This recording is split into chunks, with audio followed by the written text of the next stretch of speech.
Asterox version to, maingay ang makina. So napaka-basic lang to mga kaibigan.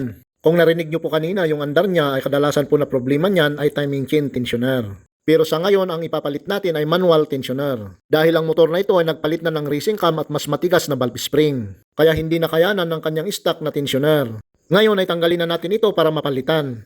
So ito na po mga kaibigan ang kanyang stock na tensioner. Kung mapapansin po ninyo ay lumubog na yung nagtutulak doon sa timing chain guide. Kaya ibig sabihin ay wala na itong tension para itulak yung timing chain guide. Kaya ngayon ay salpak na natin yung bagong manual timing chain tensioner. At sa mga gustong makapag-avail ng tensioner na ito, ay nandyan po yung link sa baba ng video at ilalagay ko rin sa comment section.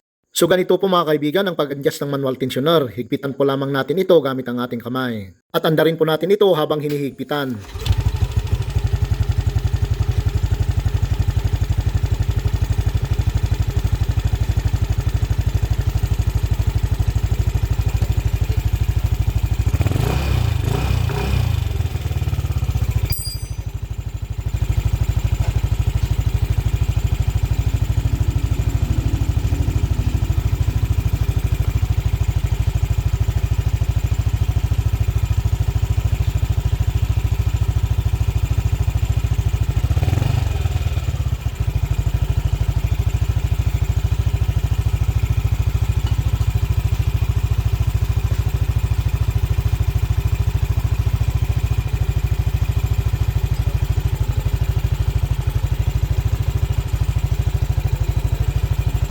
So ganyan lang po mga kaibigan, napaka-basic lang.